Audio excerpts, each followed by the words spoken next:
다윗은 하나님의 괴를 소중히 여겼습니다. 아무도 관심을 갖지 않던 시대에 70여 년 동안 하나님의 괴를 관심을 두지 않았던 그 시대에 하나님의 괴를 주목하고 하나님의 괴를 귀히 여기고 또 달아시하는 늘 하나님의 말씀을 찾고 하나님의 말씀에 순종하면서 살았던 다윗에게 응보하시는 하나님께서 엄청난 복을 주셨습니다. 오늘 본문 역대상 17장 16절 앞에 나오는 1절부터 15절까지 말씀을 보면 다윗이 하나님의 성전을 짓고자 하는 그런 소원이 있었지만 하나님이 다윗의 그 소원을 들어주시지는 않아요. 그러나 성전을 짓고자 하는 그 마음이 어여쁘니까 하나님께서 나단 선지자를 통해서 다윗에게 축복을 선언하시는 장면이 15절까지 말씀에 기록이 되어져 있습니다. 하나님께서 다윗에게 주신 복을 우리가 잠깐 언급을 하면서 오늘 말씀을 함께 나누겠습니다. 다윗이 어떤 복을 받았느냐 하면 하나님은 먼저 그에게 존귀한 이름과 명예를 주시겠다, 그렇게 말씀을 하셨어요. 고대 근동에서 제일 중요하게 생각하는 것이 명예였습니다. 이스라엘도 고대 근동 사회였으니까 돈과 소유보다는 명예가 더 중요한 가치였어요.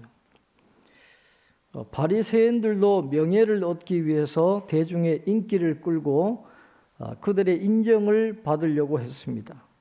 그래서 자기들의 경건을 자랑하기 위해서 매일 성어귀에서 기도하기도 하고 옷에 술을 길게 하고 다니는, 다 그것도 이제 명예를 얻기 위해서 그런 행동을 한 것입니다. 이런 명예는 가족 공동체 안에서도 매우 중요시 되었어요. 당시에도 너는 누구네 집 자식이냐, 너는 어느 집파 어느 집안 자식이냐, 그렇게 물었던 것이죠. 그때도 이 가족 공동체의 명예를 중요시했기 때문입니다. 그래서 이스라엘에서 가장 큰 축복은 자기 이름이 존귀하게 되는 명예에 대한 축복인데 하나님이 다윗에게 그 복을 주시겠다라고 말씀을 하고 있습니다. 다윗의 이름을 위대하게 만들어 주신다라고 하는 것은 다윗이 통치하는 나라를 위대하게 만들어 주신다는 뜻도 있고 또 다윗을 위대하게 사용하시겠다라는 그런 의미도 담고 있습니다. 그래서 성경에 가장 많이 나오는 이름이 다윗이죠. 예수님도 다윗의 자손입니다. 지금도 이스라엘의 국기는 다윗의 새벽별이잖아요. 그러니까 다윗만큼 복을 받은 사람이 세상에 없습니다. 세상에 훌륭한 왕들도 많고 황제도 많고 또 정복자들도 굉장히 많이 있습니다. 중국을 최초로 정복한 진시황도 있고 또 징기스칸 같은 몽골의 대제국을 세운 징기스칸이라든지 또 알렉산더 대왕이나 나폴레옹이나 또 로마의 수많은 황제들이 있습니다마는 우리가 그 사람들의 이름을 존귀하다 그렇게 이야기하지 않잖아요. 아무나 존귀한 이름을 얻는 게 아니에요. 큰 나라를 이루었다라고 해서 그 이름을 존귀하다라고 하지 않아요. 네로가 로마의 황제지만 네로의 이름을 존귀하다라고 이야기하고 그 사람의 이름을 따라서 이름을 짓는 경우가 없거든요. 큰 제국을 이루었다라고 명예를 얻는 게 아닙니다. 예수님께서도 자신을 다윗의 자손이라고 말씀하셨어요. 요한계시록 22장 16절에 보면 이렇게 말씀합니다. 나 예수는 교회들을 위하여 내 사자를 보내어 이것들을 너희에게 증언하게 하였노라. 나는 다윗의 뿌리요 자손이니 곧 광명한 새벽별이라 하시니라. 예수님이 그 말씀을 하신 거예요. 나 예수는 다윗의 뿌리요 자손이다. 그러니까 예수님이 그런 말씀을 하실 정도로 이 다윗의 이름을 하나님이 굉장히 높여주시는, 하나님의 은혜를 엄청나게 받은 사람이 바로 다윗입니다. 두 번째, 하나님이 다윗에게 약속하신 것은 형통과 평안의 복을 주시겠다 약속하셨어요. 자, 역대상 17장 9절에 보면 이렇게 말씀을 합니다. 내가 또 내 백성 이스라엘을 위하여 한 곳을 정하여 그들을 심고 그들이 그곳에 거주하면서 다시는 옮겨가지 아니하게 하며 악한 사람들에게 전과 같이 그들을 해치지 못하게 하며, 그렇게 말씀을 했어요. 전과 같이 악한 사람들이 그들을 해치지 못하게 한다. 한 곳에 정착할 수 있도록 하나님이 평안과 형통의 복을 주시겠다 그랬습니다. 전과 같이 사사시대를 생각해 보라는 거예요. 사사시대 때 조금 살만하면 우상을 숭배하니까 하나님께서 미디안이나 하솔이나 이런 메소포타미아 이런 사람들을 통해서 이스라엘을 굉장히 힘들게 했습니다. 1년 내내 농사를 열심히 지어서 낫을 대려고 하니까 그때 또 들어와 가지고 모든 곡식을 다 빼앗아가는 거예요. 그러니 얼마나 곤고하게 살았을까요? 다윗도 마찬가지잖아요. 사울에게 쫓기면서 광야로 숨어 다녔어요. 그렇게 힘들게 곤고하게 살았던 사람이 바로 다윗입니다. 그러나 하나님이 그런 다윗에게 약속하시는 거예요.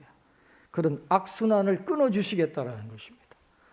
지금까지는 승리하는 것보다 패배가 더 많았고 형통한 날보다 평안한 날보다는 굴욕적이고 힘든 일들이 그들의 역사 속에 더 많이 있었지만은 이제는 그렇지 않을 거라는 거예요.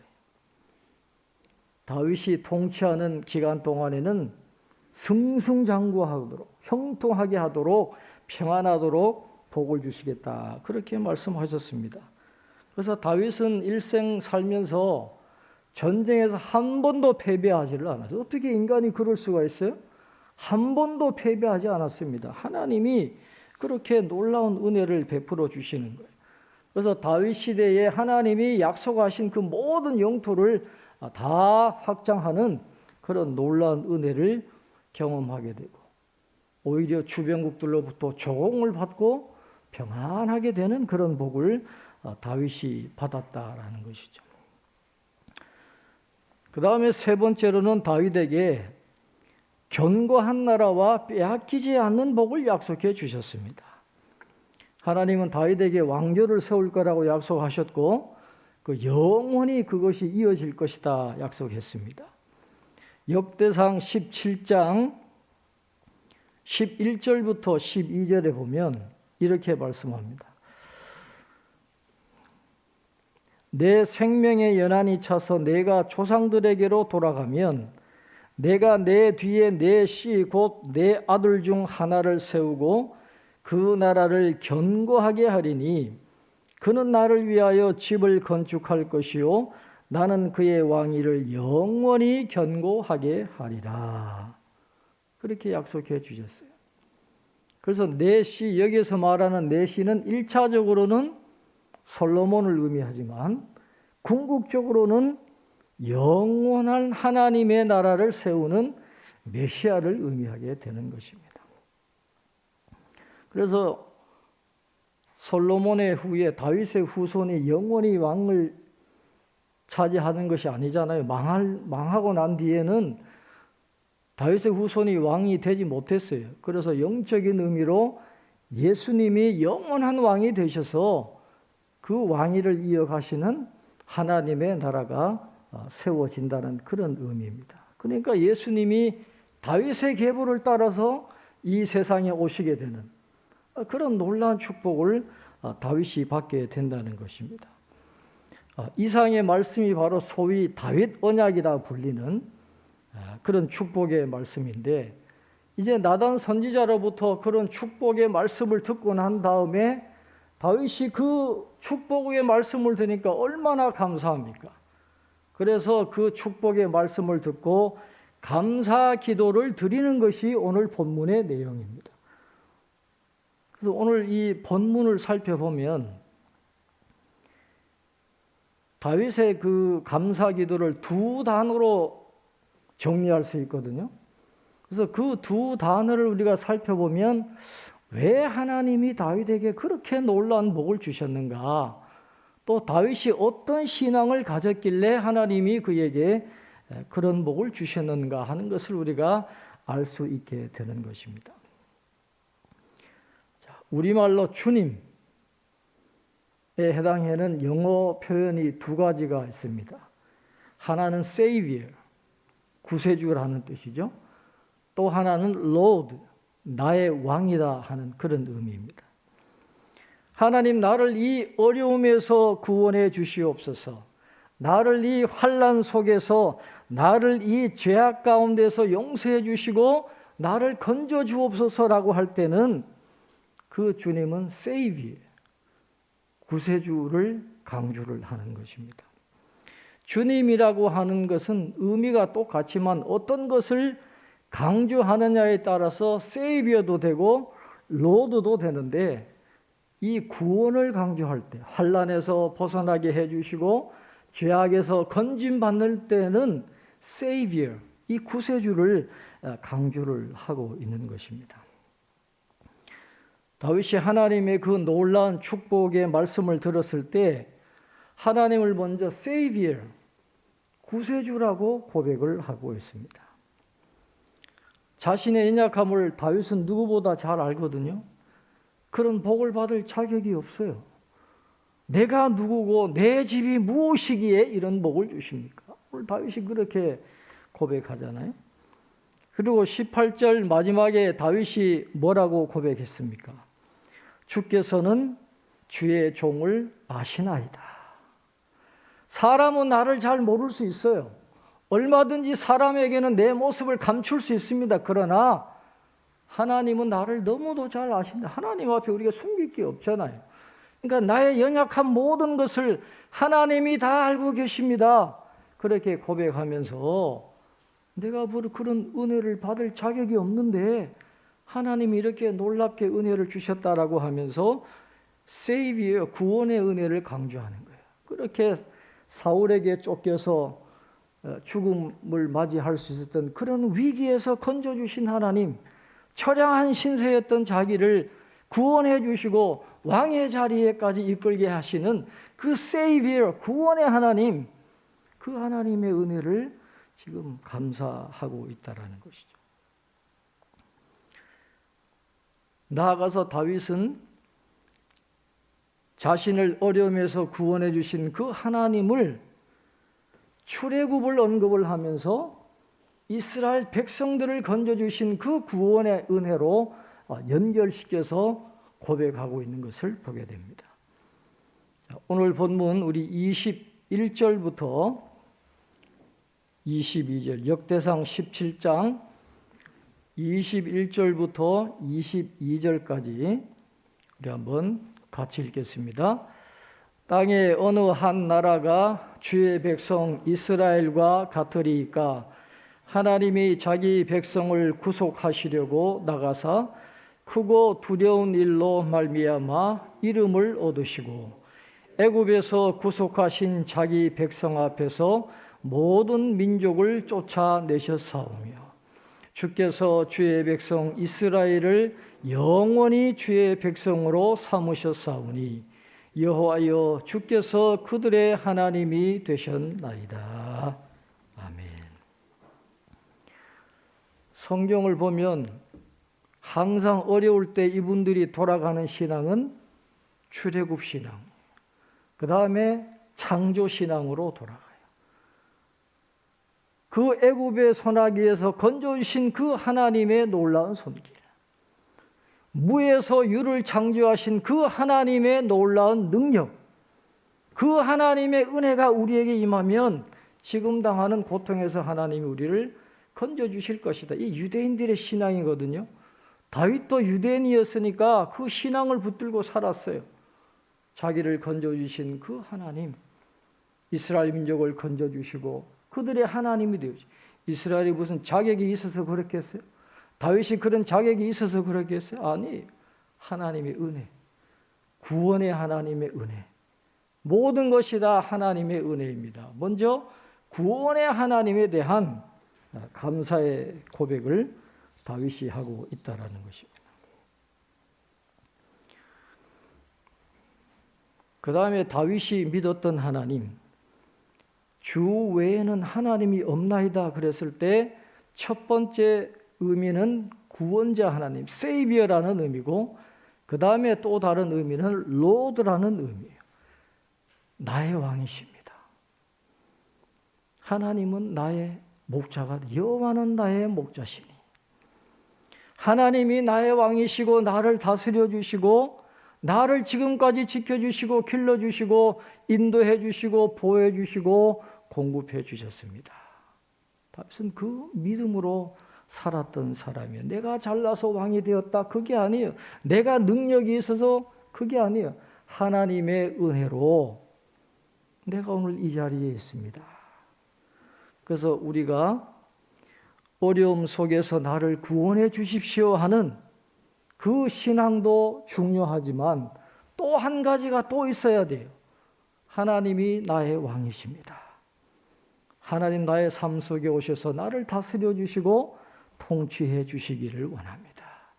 세이비에 대한 신앙과 이 로드에 대한 이 신앙이 같이 가야 되는데 다윗은 그것을 갖고 있었습니다. 다윗은 모든 게 다 하나님의 은혜라는 것을 알았어요. 하나님께서 복의 근원이 되신다는 걸 알았습니다. 그래서 하나님이 허락하지 않으면 아무것도 되지 않는다는 걸 다윗은 아는 거예요. 그래서 비록 나단 선지자로부터 축복의 말씀을 받았지만은 하나님이 허락하셔야 되니까 내가 그 내용을 가지고 기도할 마음이 생겼다라고 고백을 하고 있는 것입니다. 25절부터 우리 27절까지 한번 우리 같이 읽겠습니다. 25절부터 27절까지 같이 읽겠습니다.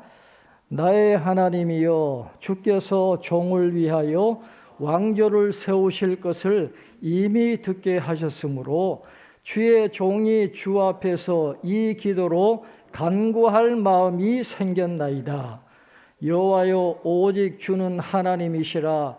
주께서 이 좋은 곳으로 주의 종에게 허락하시고 이제 주께서 종의 왕조에 복을 주사 주 앞에 영원히 두시기를 기뻐하시나이다. 여호와여, 주께서 복을 주셨사오니 이 복을 영원히 누리리이다 하니라. 아멘.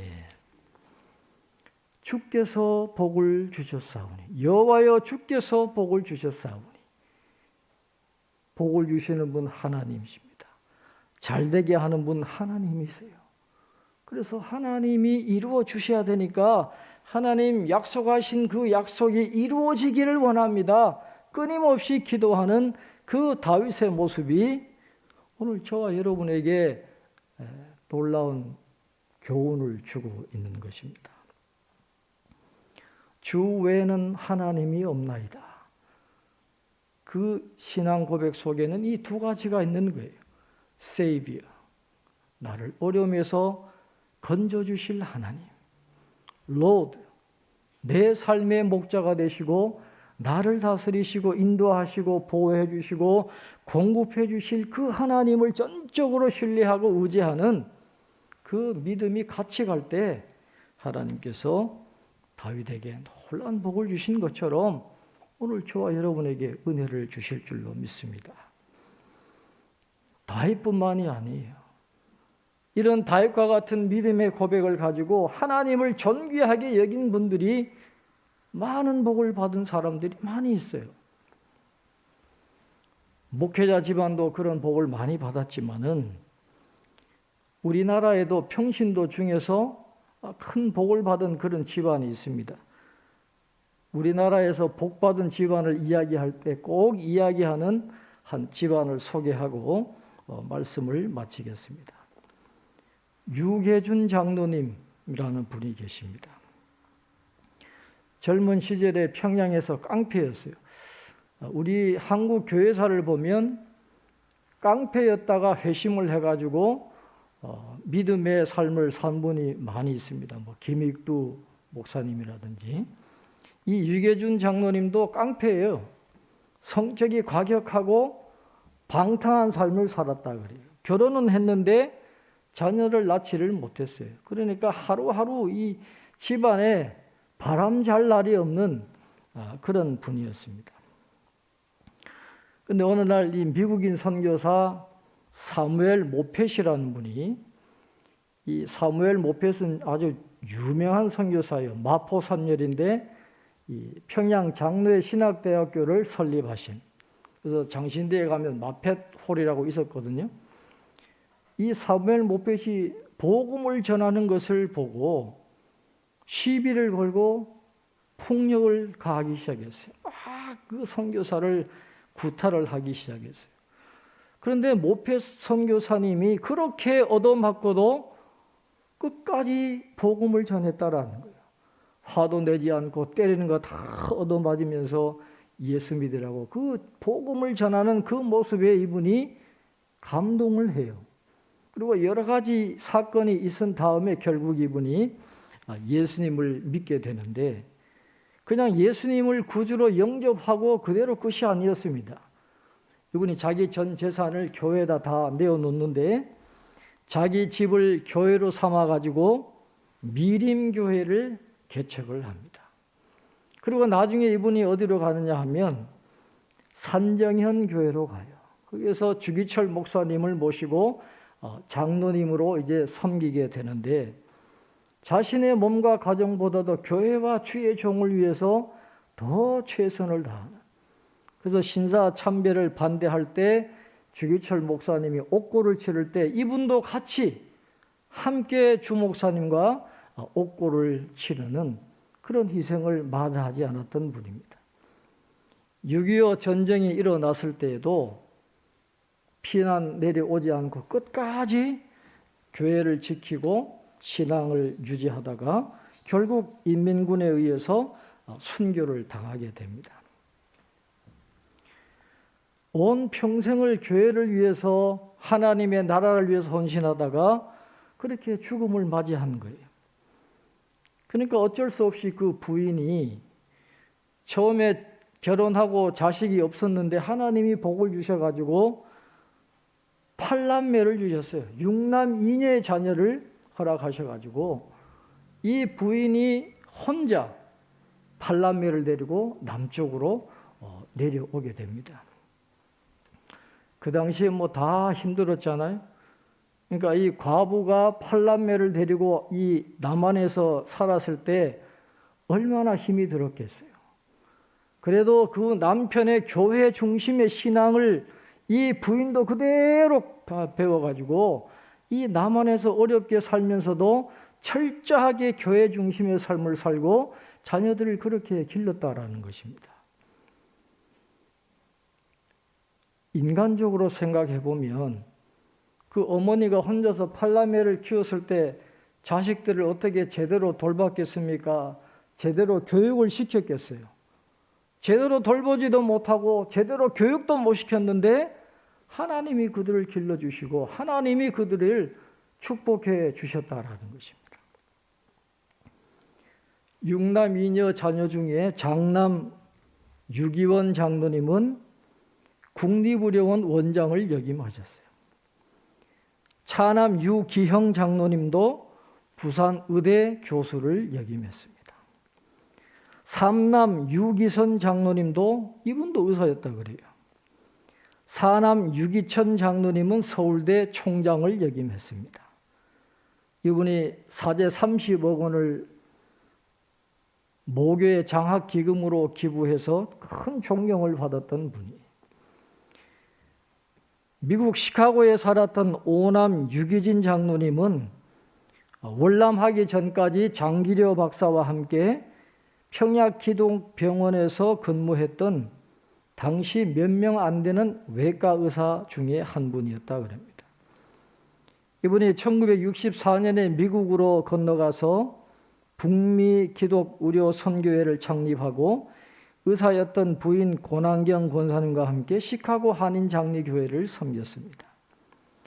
장녀 유기옥 권사님은 누가의료원 원장이었고, 또 미국에 살던 유기석 권사님은 약사였는데, 이분이 숭실대 총장을 역임을 하고 그 남편이 국무총리였던 이한빈 박사님이, 또 미국 샌디에고에 살았던 육남 유기묵 장로님도 의사로 활동을 했습니다.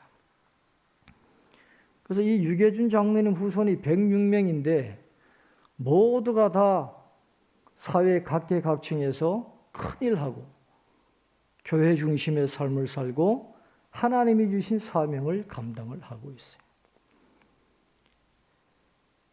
하나님은 다윗이 하나님에 대한 온전한 믿음을 가졌을 때 그에게 놀라운 복을 주신 것처럼 이 유계준 장로님 가정에도 그런 복을 주셨고, 지금도 하나님을 온전히 섬기는 믿음의 가정에 동일한 은혜와 복을 내려주시는 것입니다. 이 목회를 하셨던 어르신 목사님들이 하시는 말씀이 있어요. 그 가운데 제가 제 마음속에 깊이 울림을 주었던 말씀은, 어느 한 가정이라도 소홀히 여기지 말라는 거예요. 초라하게 나이가 들어서 혼자 교회를 다니지만은 지금은 초라해 보여도 교회에서 믿음 생활 열심히 하는 분은 하나님이 기억하시고 3, 4대가 지나면 반드시 그 집안에 훌륭한 인물이 나오게 되어 있다는 거예요. 그래서 어느 한 가정이라도 외모를 보고 판단하지 마라. 어느 한 가정도 소홀히 여기지 마라. 초라한 노인이라고 여러분들이 무시하면 안 된다라는 거예요. 하나님이 지켜보고 계신다라는 거예요. 교회 중심의 삶을 살면 3, 4대 뒤에는 반드시 하나님이 복을 주시니까 어느 한 가정도 절대로 소홀히 여기지 말고 정성을 다해라. 목회하셨던 분들이 주시는 말씀인데, 저도 그런 믿음이 있어요. 교회 중심의 삶을 살면 하나님이 반드시 복을 주세요. 그래서 다윗과 같은 그런 믿음, 주 외에는 하나님이 없나이다. 나를 구원해 주신 그 하나님, 나의 목자가 되셔서 지금까지 은혜 주신 하나님, 내가 그런 은혜 받을 자격이 없었는데도 다윗에게 그런 놀라운 은혜를 주신 그 하나님, 오늘 저와 여러분이 그런 믿음의 고백이 있기를 바랍니다. 나의 구세주 되시는 하나님, 나의 주님이 되시는 하나님, 그런 믿음의 고백을 가지고 교회에 귀한 거는 말로 다 할 수가 없어요. 그래서 우리가 교회를 귀히 여기고 끝까지 사명 감당하면 다윗에게 주셨던 그 축복, 오늘 저와 여러분에게도 주실 줄로 믿습니다. 그런 축복을 경험하면서 하나님이 어떻게 나에게 이런 복을 주셨습니까? 감사의 고백을 드리고 찬양을 드리는 저와 여러분 되시기를 주님 이름으로 축원합니다. 기도하겠습니다.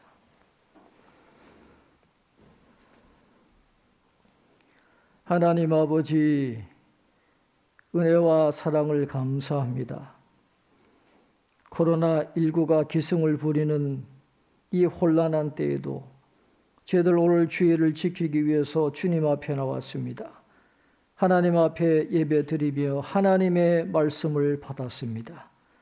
하나님, 이 귀한 말씀이 우리의 심령에 잘 박힌 목과 같이 되어서 다윗의 그 믿음의 고백이 오늘 우리의 믿음의 고백이 되게 도와주시고, 다윗이 받았던 그 놀라운 축복을 우리 모두가 받아 누릴 수 있도록 하나님 은혜를 허락하여 주옵소서. 다윗을 위기에서 건져주신 구원의 하나님, 오늘 우리의 구원의 하나님이 되어주실 줄로 믿습니다.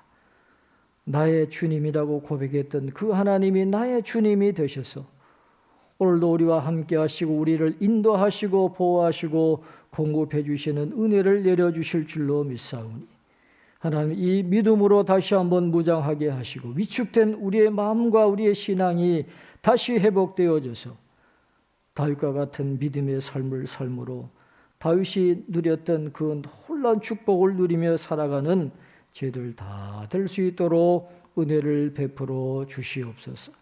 감사하고 예수님의 이름으로 기도하옵나이다. 아멘.